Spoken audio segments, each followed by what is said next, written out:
Hi there, everybody, and welcome to today's Seed World Canada webinar. My name is Mark Zinkowitz, and I am an editor with Seed World Canada.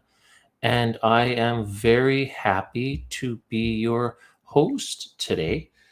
Today's webinar is brought to us by SeCan. We do this every year. This is our annual SeCan webinar. We'll hear from 6 SeCan experts who will talk about their favorite varieties of 2024, what makes them special, and what's unique about these technologies. Now, during the presentations, you'll likely have some questions. Please type these into the live chat box at any time during the webinar, and we'll address them. You may need to sign in with your Google account if you're not already. Today's webinar is being recorded and will be made available at germination.ca following the proceedings. Now, before we welcome our speakers, I'll point out I'm wearing a very special shirt today. This is a SeCan shirt. It says, "Want to see my Bork R2X?" I got this last month at the Seedling Conference put on by the Manitoba Seed Growers Association.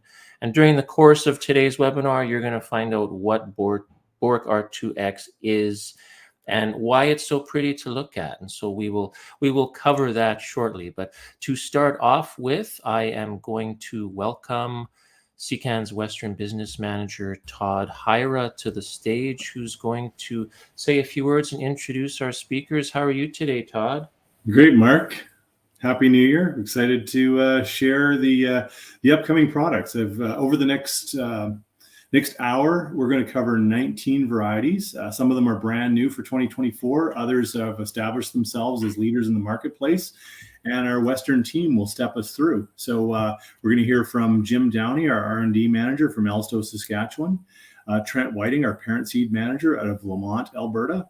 Esri Otway, our brand new rep out of Edmonton, Alberta, covering Alberta and BC. Lauren Wensley, our Saskatchewan marketing rep. I'll come in and talk about a few products that I'm familiar with. And then Brad will bring us home with as our Manitoba marketing rep. So looking forward to spending the hour with you. Yeah, looking forward to it as well. So I will turn the floor over to you. So take it away. I believe Jim will be our first speaker. So sit back, everyone, and enjoy.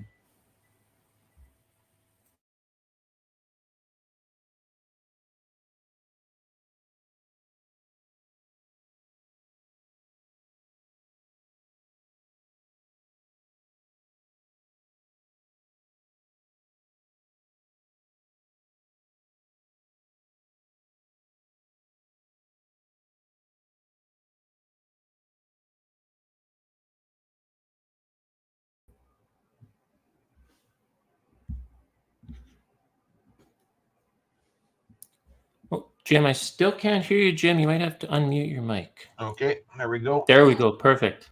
I'm going to start out with AEC Starbuck as my first pick. I've been growing it on my farm the past 3 years. And this is one of our new Canada Western Red Spring wheats. This is our ad yield that's out of this world. On the next picture, we can see the variety at Ag in Motion this past summer out at near Langham, Saskatchewan. This variety looks a lot like AEC Brandon. So Brandon is our Czech variety that we compare a lot of our new hard red spring wheats to. Starbuck's very similar in its height, very short, strong straw, stands up well, really good for straight cutting. And I liked it because it provides a little better sprouting tolerance package than Brandon. It also gives you an MR rating for Fusarium head blight. And this past year, after significant rain during harvest, it's still graded, all graded number 1, which I thought was a pretty big bonus on this variety, that it has some sprouting tolerance and seems like some grade retention. And it's looks like it's been yielding very well on my own farm. Just on the next picture there, I would just, to summarize what I'm seeing, we're seeing anywhere from about 104 to 106% of AEC Brandon. So that's a nice little yield bump. It's a midge tolerant wheat. It provides the MR rating to Fusarium head blight. This improves sprouting tolerance. It's rated fair for sprouting tolerance, better than Brandon, with very good disease package overall for the rusts, and with short, strong straw. So overall, that's looking like a very positive new product in the hard red spring wheat. And I think that's it's going to cover a lot of acres in the future. Couple other varieties I wanted to talk about are winter wheats. So the first variety is AAC Cold Front. Here's a picture of a bunch of new winter wheats together. Cold Front is second from the left. And the Wildfires, the very variety on the left with the bronze chaff or kind of a reddish colored chaff for Cold Front is right next to it. On the next picture there, just we're moving on to, this is a Cold Front growing at Ag in Motion out at Langwith, Saskatchewan in 2023. And Wildfire to the right, you can see the red chaff or bronze chaff showing up on Wildfire. Cold Front has the white chaff. Cold Front looks like the go-to variety for winter wheat growers in on the prairies at the moment. It's coming in anywhere from 113 to 117% of CDC buteo, at least in the Saskatchewan seed guide. So the variety has a very good winter survival. That big yield bump, it looks like it's yielding at least as well as Wildfire, maybe better. It comes out of Ag Canada Lethbridge with good winter survival, good yields. It has some Falcon and North Star in the background. And on the next page, we can see too that it's got it's a little bit shorter than Wildfire, pretty good straw strength, stronger than AAC Elevate. It's not an early variety. It's actually rated as late, but in winter wheat that means you're just harvesting a little bit later in the summer. Protein is still better than Elevate, and it's rated intermediate for Fusarium head blight, but it has good resistance to leaf stem and stripe rust. So this is to summarize the advantages. Cold Front looks like it has yield that's at least equal or better than AAC Wildfire, and much improved rust resistance for the eastern prairies with shorter straw than Wildfire. Overall, a very nice new winter wheat with good winter hardiness. There's another brand new winter wheat coming through the system, and this one's called AAC Overdrive. So it's a year or two behind Cold Front. But this one is very exciting because it looks like it's going to be a replacement for CDC Falcon. So for winter wheat growers, they used to like Falcon because it was very early maturing. They could get it off before their winter wheat was ready, before the spring wheat was ready to harvest. So we have in this picture, Overdrive is on the left with Cold Front. We just talked about that on the right.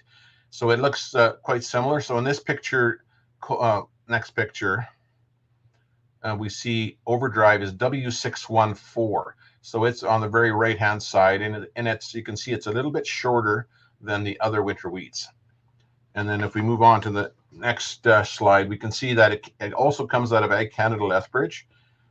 It's early maturing, a short, strong straw, and very good disease package, and with good winter survival. So this variety has early maturity. It's 5 days earlier than Wildfire, which gets you into the field and gets your winter wheat off before your spring wheat's ready to harvest. So that's been a huge advantage, especially on the eastern prairies. And just the next slide, we can see it's got good disease tolerance. It's broadly adapted, and it should be a CDC Falcon replacement. So in the future, if you're a winter wheat grower, watch for AAC Overdrive, especially if you're on the eastern prairies. So those are my picks for this year. Thank you very, very much, Jim. Now we are going to move on to Trent Whiting, I believe. So I will welcome Trent to the stage. Hi, Trent. How are you? Good, Mark. Yourself? Not bad, not bad. Happy New Year, sir. I will turn the floor over to you. Thanks, Mark. And AAC Wheatland VB, it's my pick. It's been my favorite since we actually picked it up as BW 5011. Yield potential, short, strong straw, good sprouting tolerance to it. And for Alberta specifically, one back, Mark. Yep. It's about straw strength and being able to keep something standing. I'm a firm believer the longer you can keep a variety standing, the more maximum yields you get to it. So this picture here is actually at one of my demos, and the front is kind of conventional management, and the back are the same varieties, but with about 30% more fertility to them. And you can see if you look at the wheatland, you go straight back, the straw strength stays the same in both reps. And I think that's huge. Straight cutting, as Jim mentioned with Starbuck, is a thing that everybody likes, and wheatland is where it's at for me. So I think just a fabulous variety. I really do. And our members do as well. You can see the distribution on AAC Wheatland. This is actually from our website. This shows the breadth of how wide it's grown on the prairies. So it's near you if you need some seed.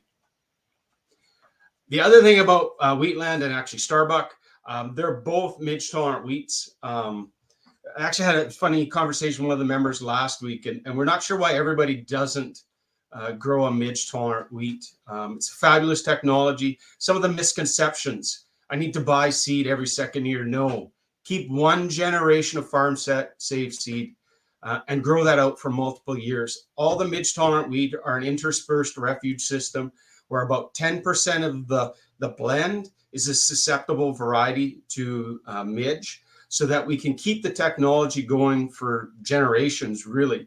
It's a single gene tolerance. It's the SM1 gene that gives the midge tolerant wheat their resistance to the midge. So if we grow multiple generations out, you run the risk of losing that refuge. That's why you keep that first generation, you seed it out. Once you've kept it a couple of years, maybe 3-4, go back and grab some new stuff. Just don't do multi-generations. And the other things, I don't have midge. And this is story time with Trent, because I was actually one of the ones to start with where I wasn't sure where the value was. So if we flip ahead here, Mark. This is me in a field a couple of years ago, east of me about 40 minutes. And I'm northeast of Edmonton, about an hour. We're in an area where we typically don't have midge, but we were lucky enough to be part of a project now. 2024 will be the 4th year with Dr. Tyler Wist with Ag Canada out of Saskatoon, where we call it Midge Busters, hence the cool vest that I'm wearing right there. And that's a card out of one of our members' fields, and I had the trap in the background, and we were about 400 male midge on that trap, and male are way easier to catch than female, which is a standard part of life, I think. And we're maybe not saying that there's an economic issue here, but to say we don't have midge, it's pretty much everywhere, and it's, you know, in the background. So just the technology behind midge tolerant wheat is like, why wouldn't you have that protection so you don't have to worry about spraying? Go to the next one, Mark. So that's what they're, just these tiny little orange, almost like mosquitoes, kind of like a quarter of a mosquito. And the females will go in and lay their eggs on the kernel, and the larva is what causes the damage. And on a midge tolerant wheat, the SM1 gene makes that kernel bitter to the midge, and they will not feed on them. But if you seeded out 100% pure population, Mother Nature's very good at trying to overcome, and there'll always be a small portion of the midge that would reproduce, and in not too long, you would actually have a tolerant midge population. And then the only control you have at that is going with spraying. And spraying, this was my, I did a presentation a couple years ago on spraying. Spraying is carpet bombing. Spraying kills everything out there, hence the need for the mask. If you want to check for midge, you've got to have that pie plate or a trap, and you do it dusk or dawn. And I actually, well, I used to like to sleep, not so much anymore. Or you just grow a midge tolerant wheat. It gives you that peace of mind. It doesn't matter variety. It just know you have the protection in the field, so you don't have to go out there and spray. Mother Nature also has a parasitic wasp that comes in a little later after you have midge that will help control it. If you spray, you're killing everything out there. So I'm a real proponent now in midge tolerant wheat. They're short, strong straw, big yield, good grade retention. They really have everything that you want in a wheat, but you have to sign a stewardship agreement, which is a best management practice document that says that you'll maintain the trait as long as possible. And this is the sign up. Thank you, Lauren, for putting this in for Midge Busters 2024. So if anybody wants to be a part of it, they can use their phone, use the QR code in the middle, and take some information, get you signed up. And I think that's Lauren actually in the field checking traps. It is in the summertime. So from heading to about the end of July, you're out there every 2-3 days. So it is a bit of a time commitment, but it's really cool to see We learned that the midge are really across the prairies, and Mother Nature will tell you how many you're going to have or not have. My next variety, AAC Rimby VB, think big. It's got a very big traditional CPS kernel, good grain yield potential, stands pretty well. It's not going to be penhold for standability, but it does stand well. And I think, again, if you have a higher midge area or want to try something new in a CPS, I would look at AAC Rim VVV. It's very new in its development. So the next slide. So we only have a couple members. You can see the big picture, the big seed here. And actually, that's a picture I took. It's a direct replacement for AAC 4A. Stands a little better, will out yield it, and that's really what drew us to it, is that next generation from AAC 4A VB. And we got a number of members, more so in Saskatchewan right now than Alberta, but they've all commented on how good a yielder it is. So there is some available for this spring. I would say next year will be actually the bigger year for it. KWS Kelly was our second release out of what we call our Euro selection program. A very, very, very short, strong straw. And it just happens to be the highest yielding grain barley in the Alberta Seed Guide. And our members will attest to that throughout Alberta. It's definitely most widely grown in Alberta. You can see here, beside ESMA, which was our first release, Kelly's just a little bit shorter, both exceptionally strong straw, both extremely high yield potential. And yeah, it's become much more of an Alberta variety where we get, and it's more in the moisture zone. So where you want a max yield, that's where you're going to find KWS Kelly. VOA, KWS Kelly, ESMA, we'll have a new forage oat coming that all have a VOA. VOA stands for Variety Use of Agreement. It's variety specific, and the distributor, as in SeCan, decides if it has a VOA or not. We also set the VOA rate. The system is administered by Seeds Canada, and you only pay if you use the seed that you've kept back. So if you picked up Kelly or ESMA and say it didn't perform for you, or you want to move on from it, don't use the seed, dump it as grain. There's no cost to you at all. The only cost involved as a producer is if you retain the seed and you use it to seed it out again on your own farm. Not declared and not reported is a violation of both the VOA agreement that you've signed and of plant breeders' rights. And it's a value creation tool to help fund new innovation and breeding. Both those varieties are actually out of Europe that we've released so far. And the follow-up, Ori Boost, it comes out of Jim Dick's program, a private breeder out of Saskatoon. And the biggest misconception all the time is that the money's going to big multinationals.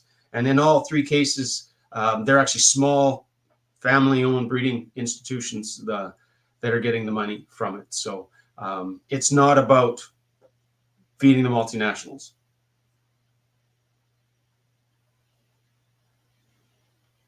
Am I doing it ESMA, or is Esri doing ESMA? I believe we're moving on to Esri next. So yeah, thank you so much, Trent, for your time today, and thank you for the presentation. Hi, Esri, how are you? Good. How are you? Good, good. Nice to see you. You're actually new with SeCan. I first met you last month at the Manitoba Seed Growers meeting. So nice to see a new face. Welcome. And you are going to talk about a few barley varieties here. Yeah. So the first one I wanted to mention was ESMA. It's our other European variety. It's a 2-row barley with short, strong straw and amazing yield potential. The yields are really its claim to fame this year, something that got a lot of people excited. It was registered in Ontario as a malt barley, but it fits best in the West as a feed barley. And when grown under high moisture and high fertility conditions, the yields have just been amazing. This variety also has a VOA the same as KWS Kelly, like Trent mentioned. We've had a lot of great reviews out of the West so far, like excellent yields even under dry conditions. People saying they're going to need an extra truck and wondering, where am I going to store all this grain? There are many growers across Western Canada. It was really quite a hit this year, so I could see it being a very popular variety in the coming years. The second one I wanted to talk about is CDC Renegade. It's one of our new feed and forage barleys available this year, hence our double up advertisement for forage and grain. It's a 2-row smooth-on barley with yields that make it a good fit for feed and forage. It performs well under drought conditions, and it falls in the middle range of our varieties in terms of height. It has very large heads. In the next slide, you can see the picture on the right. You really get a sense of how big the head is. And there's also a side-by-side picture of CDC Renegade beside CDC Maverick. And you can see it's just a little bit on the shorter side. And then we've got growers scattered around Western Canada as well, but I see it becoming more popular for feed. And then the last one I want to talk about is CDC Churchill. It's a 2-row malt variety that is showing a lot of promise. The yields this year have been really strong. The great thing about this variety is that it has the malt profile that the industry is looking for, but also yields like a feed variety. So yeah, you can just see some photos from some trials done this year. On the next slide, it was also included in CMBTC's recommended malting barley varieties with its growing demand in the malt industry. It's a malt variety, but yields like a feed variety. We have lots of growers around Western Canada, and I really see this one gaining popularity. There were a lot of people happy with the yields this year. So.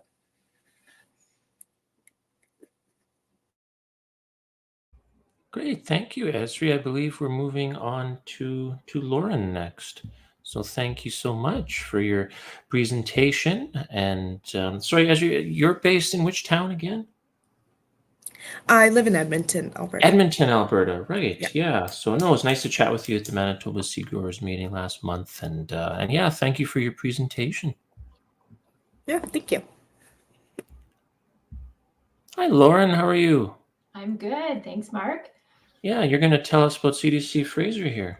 You bet. So yeah, CDC Fraser is kind of our other newer malt variety. It's a little bit ahead of the game, I would say, than Churchill. Churchill's still a little bit in the kind of market development phase, but Fraser has kind of made its way. It's gaining popularity.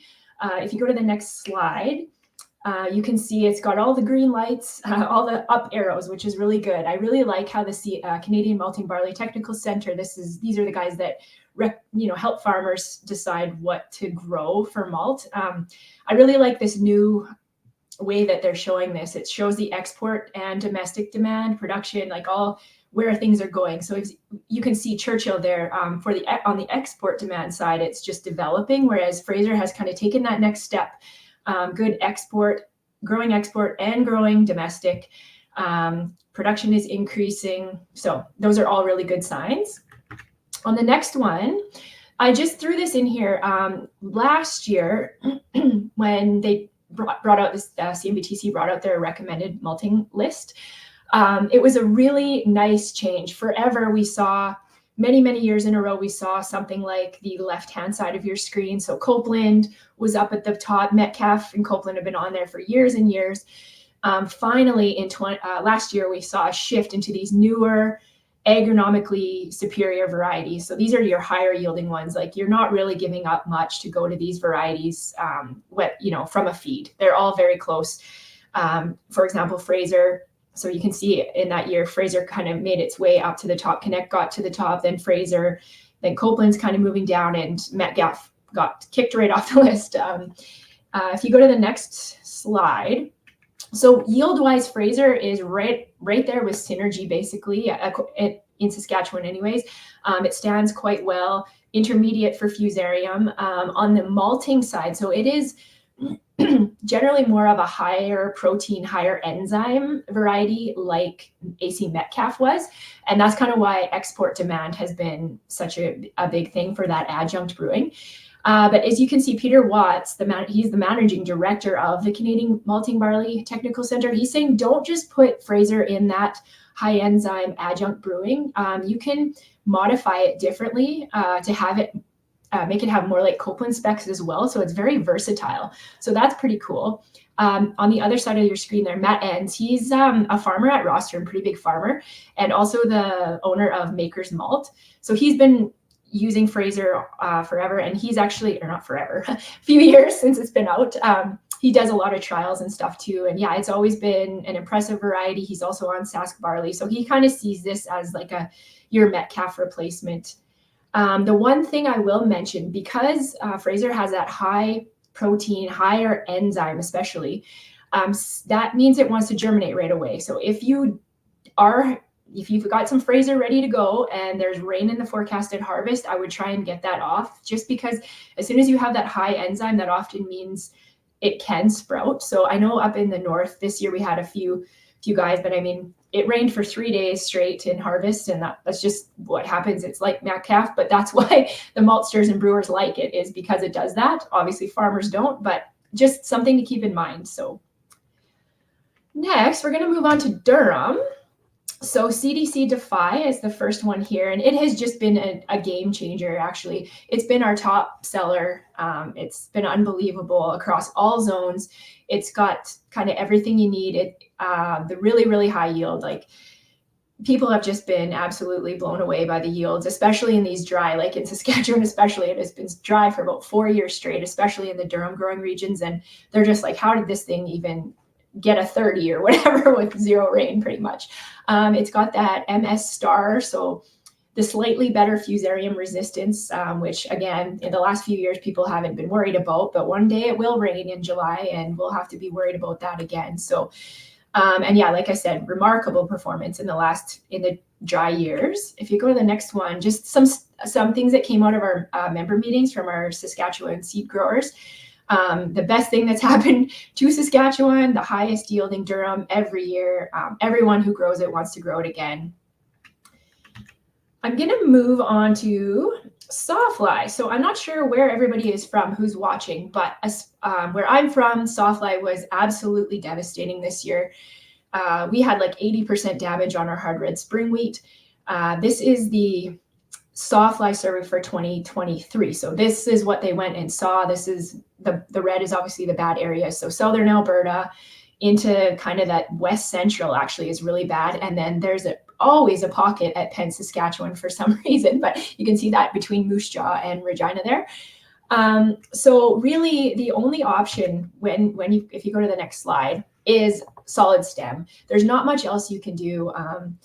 Unfortunately, even a hollow stem Durham will be stronger than any CWRS wheat, but there are actual full solid stem Durham varieties. AAC Stronghold and AAC Grainland are two of those. So if you see this little picture, I know a lot of people have probably never even seen what the stems look like, but they're solid stems so that the Sawfly have trouble getting through and cutting. So just if you go back one there, Mark, I was just going to say, so the difference between Grainland and Stronghold. So AAC Stronghold has been kind of like the Southern Alberta variety. If you are on irrigation, especially, that's kind of the no-brainer. It's short, strong straw. It does really, really well under irrigation, and even in Saskatchewan and around the Diefenbaker area where they have irrigation, it's your go-to. And then Grainland is kind of like the dry land one. So this next one is brand new for 2024, CDC Vanta. So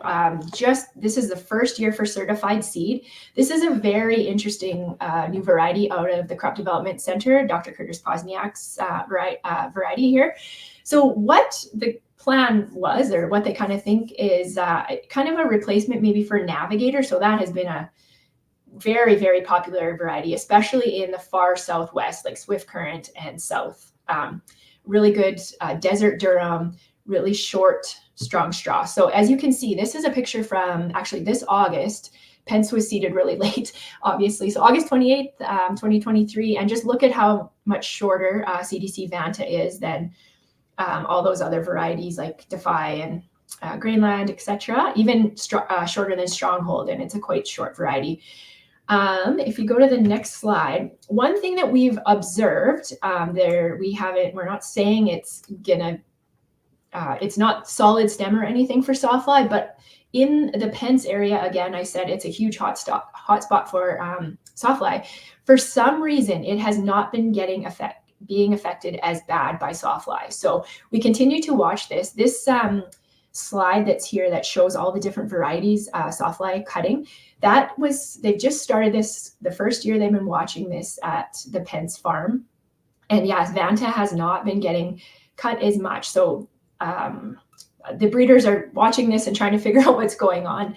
Vanta, the word Vanta is like the deepest black you can get. So Vanta has really dark black awns.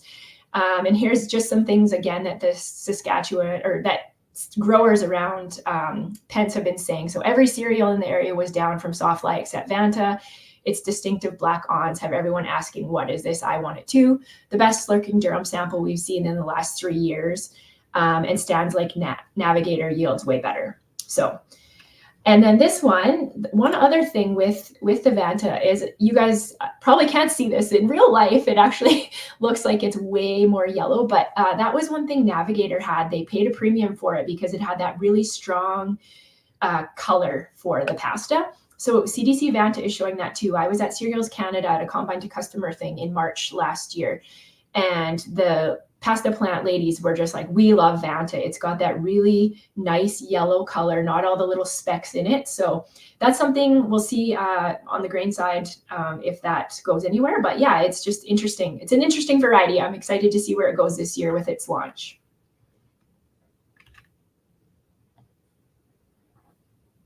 Thank you so much, Lauren, for the presentation. That was wonderful. I'm going to move on to Todd now, so I will welcome Todd to the stage. There you are, sir. I will turn it over to you. Thanks, Mark. Yeah, I have my 3 picks are a little bit different. CDC Roland flax. I know flax acres have taken a bit of a hit over the last few years, but CDC Roland has shown some amazing results. It's a 3rd year into the market for us with the variety this year, and we talk about it as being a big jump in flax. It's kind of what flax needs: bigger yield, bigger seed, stronger straw. So it has a lot all jammed into this variety, and our members have really responded well. When we released this one, was taken up very widely. If you could move ahead to the next slide, just show a few of the comments from members. It's the best flax in our area, thrashes really well, get through the field quicker, really good seed weight and stands so well. So it's this seed size that just makes it much, much easier to grow. And I think the telling tale for us was the acceptance and the uptake by our should be CDC Roland growers. Sorry, that's my mistake on that slide. But very well taken up by members across the Prairie provinces. So it's been become the mainstay for us from a flax perspective. The next variety for us is brand new this year. And so it's one that SeCan has the rights for outside of Saskatchewan. Inside Saskatchewan, CDC Hickey is the rights are held by SaskPulse growers.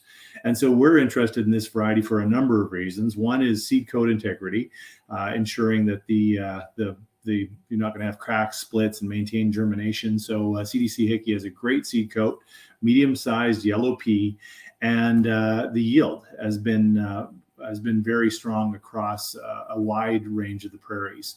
And so if we just move ahead to the next slide, this is a clip out of the 2023 Saskatchewan Seed Guide. You can see across all zones, it's performed very well and provides a yield boost over some of our mainstay products that we've had in the marketplace, such as CDC Loachco and CDC Spectrum in the last few years. So that combination of medium seed size, good seed coat integrity, and this yield bump is really going to make it a favorite across Western Canada in the years to come as it starts to roll out in a bigger way. And as you can see, very well received and picked up. So it is relatively new, and 2024 will be kind of its first year out. So seed might be limited, but over the next few years, I'd see this one becoming more widely available. And my last product is no stranger to anyone, but I could not talk about my favorite products without including Brandon. So 2023 marked the 8th year as the #1 variety in Western Canada, and we'll see what 2024 brings. But this variety has such a track record, and when I think about the history and having spent time with Dr. Ron DePau over the last several years, talking about the breeding effort that went into this one, and the amount of selection pressure that was put on in dry years, wet years, and the material that was thrown away alongside of it. Brandon's done all that year in and year out, whether it's dry or whether it's a wetter year, it performs, and I see it being a key part of rotations for several years to come until we've got clear replacements. There's some good looking material that will launch over the next couple of years, but Brandon is certainly going to be an important product over the next few years. And once again, we have a lot of growers across Western Canada that continue to believe in AAC Brandon and provide it, making it one of our top sellers even in 2023 after 8 years of commercial release. I'll turn it over to Brad. Thank you so much, Todd. And yeah, I believe Brandon, if I'm not mistaken, a few years ago won the Seed of the Year award, if I remember correctly. And so yeah, that's definitely a significant one. So thank you so much, Todd. Hi, Brad. How are you? I'm great, Mark. Nice shirt. Yeah, thank you. And I think you're going to actually talk about this in a moment. So take it away, Brad. For sure. So yeah, I want to start with AAC Douglas. This is our really cool ad. AAC Douglas is a milling oat, and this ad is a lot of fun. And so we like showing this dog around the place. So go ahead. There's a few big yielding varieties, especially here in Manitoba, that are milling oats, and the nice thing about AAC Douglas is it stays right at the top of the pack for yield with those other varieties like CDC Endure, CDC Arborg, but it comes in considerably shorter. You can see this is one of my seed growers, and the Douglas comes in quite a bit shorter than some of the other high yielding varieties, which is a little better suited to a lot of our growers in Manitoba. AAC Douglas does come in a little bit earlier than some varieties. If you look at the picture here, the first rep, you can see Douglas on the far right, and you can see how it's turning already a little bit earlier than 41M and 6024, and that OT 2134, that's actually AAC Neville. And then in the second rep, you can see Summit there.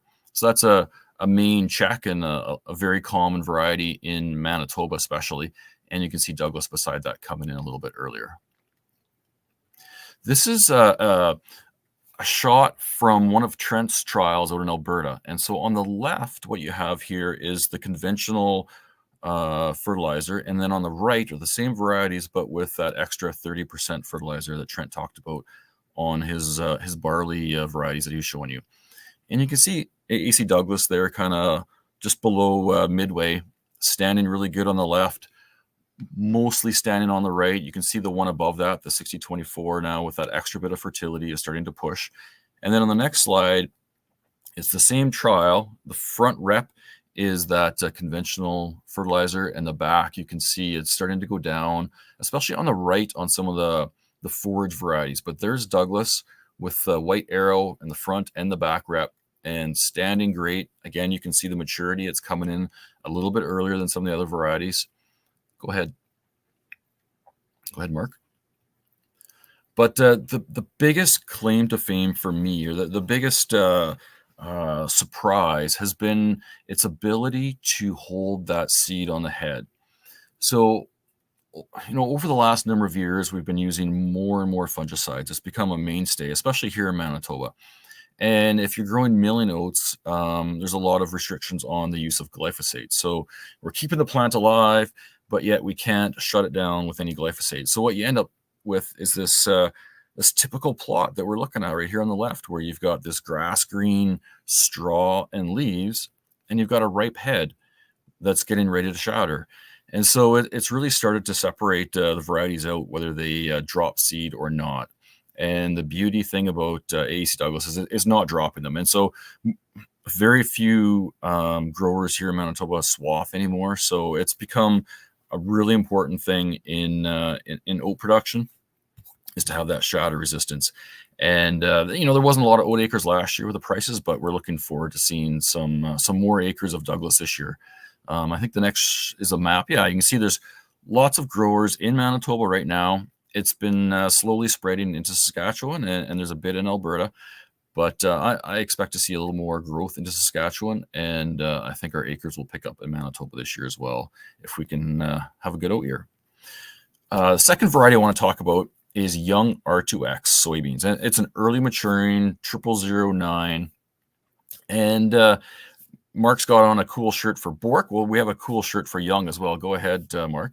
And the cool shirt we have for young is that it's young, good looking, and exciting. And we say it's good looking because it's tolerant to IDC, and I'll show you pictures in a bit. And it has exciting yield potential for an early season variety. Go ahead, Mark. So this picture on the right, you can see Mahoney R2 on the far right, and you can see how the plants are starting to turn a little bit yellow, and they've got that typical chlorotic iron chlorosis look where you've got the deep green veins. And Mahoney is actually susceptible to IDC, whereas young R2X has a tolerant rating. And you can tell because it's got that nice dark green look, and it's growing through that iron chlorosis pressure. So that's been a great perk for this variety in some of those high pressure zones. The other nice thing about young R2X is it is a very vigorous seedling. So it jumps up out of the ground, nice and tall. You can see this comparison early season, how it's much taller and growing more aggressively than this other variety called Prince R2X. With this taller plant that you can see, young, on the right, that gives us a couple of things. One, brings those pods, that bottom pod height up a little bit to make it easier for harvest. But also, typically as we get into the earlier season zones and maybe a little drier, the earlier varieties tend to be a little bit shorter and harder to harvest. Whereas young R2X, nice tall variety, easy to harvest, bringing in some really big yields. Go ahead, Mark. Bringing in really big yields, just like some of the later maturing varieties, like a 2400 variety. I've got a number of seed growers that grow both young and some 2400 heat unit varieties, and the yields have been very comparable, but it's coming in considerably earlier than the other ones. Young is pretty widespread across Manitoba, at least the early maturing zones. Some of the high heat unit zones like Winkler, of course, they're not growing the early ones. And we've got a couple of people in Saskatchewan picking it up again and trying to see if maybe soybeans will fit into the rotation still over the next couple of years. And the last variety I want to talk about is Bork R2X. And kind of like young, Bork it's a very showy variety, and that's why we laughed and had to come up with this T-shirt for Bork, because it is such a showy field that most of our seed growers and farmers want to show off that nice looking field, because everybody takes a lot of pride in their nice field, right? So their nice crop. So Bork is always looking good. You can see on the left here this nice picture. It's always potted nicely throughout the canopy, and especially on top. And so it's just one of those varieties that it's always showy, always looking good. It's a big, tall plant. So again, that makes for a nice, easy harvest. It's bold and showy in the field, like I mentioned, and it's been a very bountiful and consistent yielder. It's got the RPS 1K gene for Phytophthora, which helps, and it's got that semi-tolerant rating for IDC, which makes it applicable or works almost anywhere in Manitoba. And that 2400 heat unit maturity also, again, it works almost anywhere in Manitoba, and we see it grown almost everywhere except for in the higher heat unit zones like Winkler, Morden area. Go ahead, Mark. You can see there, it's working across most of the soybean growing regions of Manitoba. It's not pushing up so high as Dauphin. It needs to be a little earlier, like a young R2X for there. But certainly the main areas of Manitoba, it's working very well. And I'm going to turn it over to Todd now. Thank you so much, Brad, for the chat, and thank you for letting me take the shirt off your table there at the Manitoba Seed Growers meeting last month. You had a whole bunch of them. They were all terrific shirts. I'll during the Q&A session, I'll ask you guys about this. I was going to take one of each, but I thought, no, I don't want double dip. I'll just take the one. But, Looks thank you good, so Mark. Looks good. much. And here's Todd. Hi, Todd. Thanks, Mark. Yeah. So before we switch over to questions, I just wanted to talk a little bit about plant breeders' rights and an industry effort that is going on right now. And you may have seen this particular ad in some of the seed guides that are coming out for the new year. It was out in field signs and as well as on social media. And PBR is not new. It's been around for 32 years. The new rules have been in place since 2015. So we're coming up on 9 years of the new rules. And the new rules state that not just the seller is liable for the responsibility of seed. It's the purchaser, the cleaner, the processors, anybody involved can be held liable if they're using seed that was acquired illegally. So that means as a producer or a retailer, if customers start with certified seed and they're not bound by other agreements such as VUAs or contracts, they can use the seed on their own farm as long as it's been acquired legally. But if not, they can be held responsible, and it creates an awkward situation that is just no fun for anyone. So the best way to start is just buy certified seed and follow the rules, and everything works out. So this notice will be, we're going to keep it in front of everybody for as much as we can over the upcoming years, so that everybody knows the rules and everybody is responsible, or is using seed responsibly. So if there are questions, you can contact any of us in the industry on that. So let's go to questions. Thanks, Todd. Yeah, and if you have a question, just type it into the live stream box. And actually, first question actually is in regards to VUA. And can you clarify for us? So VUA, you buy the certified seed. You're not paying the VUA on the initial purchase. It's only if you decide to save some seed and reuse it is when the VUA kicks in, right? Can you just go over that again so everybody's clear on it?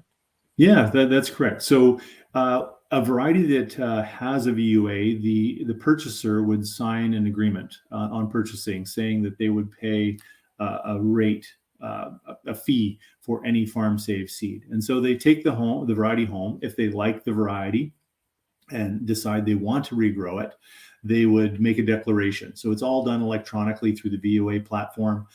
They'd sign their agreement electronically, and then if they decide they want to farm save that in subsequent generations, they would make a declaration, and then would be invoiced centrally through the system.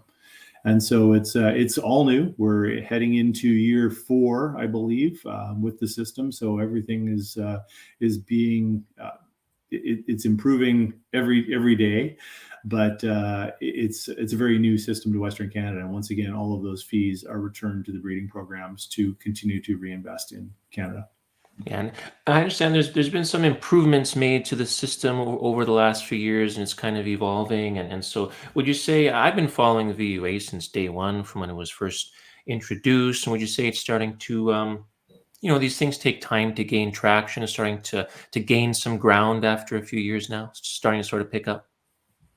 Yeah, I think the biggest thing is having producers and retailers gain experience with it. And I think that's with a variety like ESMA, the variety has to provide value to the customers if they're going to pay extra to have it.